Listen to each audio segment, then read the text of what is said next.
মন্দোদরী শুধু সৌন্দর্য নয়, প্রজ্ঞা ও ধৈর্যের প্রতিমা।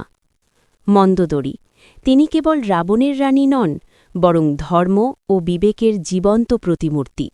ময় দানব ও অপ্সরা হেমার কন্যা হিসেবে পরিচিত মন্দোদরীর জন্মও ছিল অসাধারণ। এক কাহিনীতে বলা হয়, পূর্বজন্মে তিনি মধুরা নামে এক অপ্সরা ছিলেন। মা তা পার্বতীর অভিশাপে তাকে ১২ বছর ব্যাঙের রূপে কঠোর তপস্যা করতে হয়। সেই তপস্যায় সন্তুষ্ট হয়ে ভগবান শিব তাকে বর দেন, তুমি বিশ্বের সর্বশক্তিমান ও বিদ্বান স্বামী লাভ করবে। সেই বরে পরে রাবণের মাধ্যমে পূর্ণ হয়। কথিত আছে, ব্যাং রূপে তপস্যার পর যখন তাকে এক কূপে পাওয়া যায়, তখন ময় ও হেমা স্নেহভরে তাকে কন্যারূপে গ্রহণ করেন। তার ক্ষীণ দেহের কারণে নাম রাখা হয় মন্দোদরী, অর্থাৎ অল্প উদরবিশিষ্টা।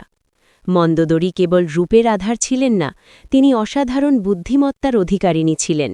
তিনি বারবার রাবণকে অধর্ম থেকে বিরত করতে চেয়েছিলেন, বেদবতী প্রসঙ্গে সতর্ক করেছিলেন, নবগ্রহকে বন্দী করার বিরোধিতা করেছিলেন এবং সর্বাপেক্ষা গুরুত্বপূর্ণ সীতা হরণের বিরোধিতা করেছিলেন।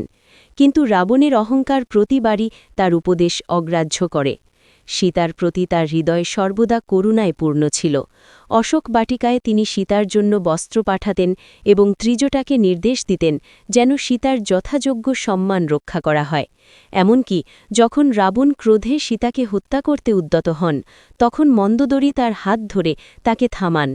যুদ্ধ শেষে রাবণের মৃত্যুর পর মন্দোদরীর বিলাপ ছিল শুধু এক স্ত্রীর নয়, বরং সেই নারীর যিনি স্বামীকে পতন থেকে রক্ষা করতে সর্বোচ্চ চেষ্টা করেছিলেন, কিন্তু সফল হননি।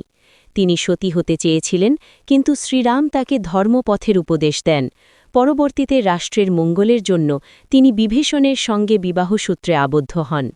তাই মন্দোদরী পঞ্চসতীর অন্তর্গত: অহল্যা, তারা, কুন্তী, দ্রৌপদী ও মন্দোদরী।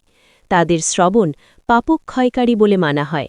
মন্দোদরী আমাদের শিক্ষা দেন, শক্তির চেয়ে সংযম মহান, সৌন্দর্যের চেয়ে প্রজ্ঞা শ্রেষ্ঠ, আর প্রেমের চেয়ে ধর্ম মহান। তিনি লঙ্কার মহারানী ছিলেন, কিন্তু ইতিহাস তাকে স্মরণ করে এমন এক নারী হিসেবে যিনি অধর্মের প্রাসাদে থেকেও নিজেকে ধর্মের আলোকবর্তিকা করে রেখেছিলেন। নমস্কার। হরে কৃষ্ণ। জয় শ্রীরাম।